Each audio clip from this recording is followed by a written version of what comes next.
বেশিরভাগ যুব সমাজ এখন বাসায় গিয়ে রাতের বেলা পর্ন দেখে। দেখা যায় সারাদিন ভালো কাজ করে, বাসায় গিয়ে রাতের বেলা পর্ন দেখে। পর্নোগ্রাফি দেখে না বা দেখে নাই কখনো এমন একটা ছেলে খুঁজে পাওয়া যাবে না।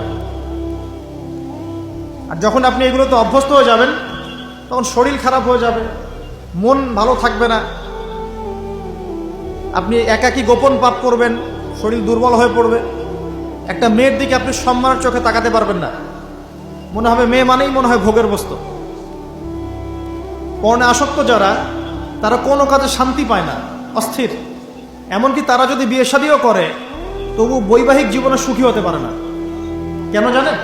নিজের শক্তি ক্ষমতাগুলো আগেই নষ্ট করে ফেলেছে।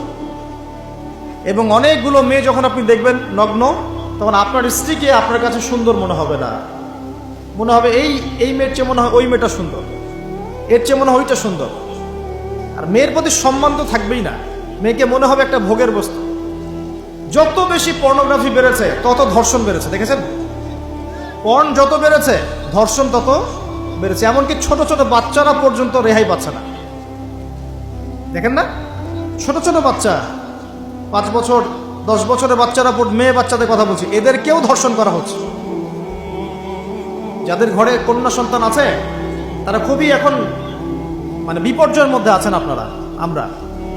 কারণ সমাজটা তো নষ্ট হয়ে যাচ্ছে। আপনার মেয়েকে কতদিন ঘরে রাখবেন? বাইরে তো পাঠাতেই হবে।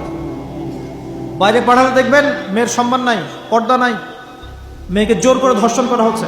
বাসে, ট্রেনে, অটোতে, অমুকে তমুকে, ট্রাকে মেয়েকে ধর্ষণ করা হচ্ছে। আর প্রত্যেক ধর্ষকের তো আর ইসলামিকভাবে বিচার হচ্ছে না, হচ্ছে?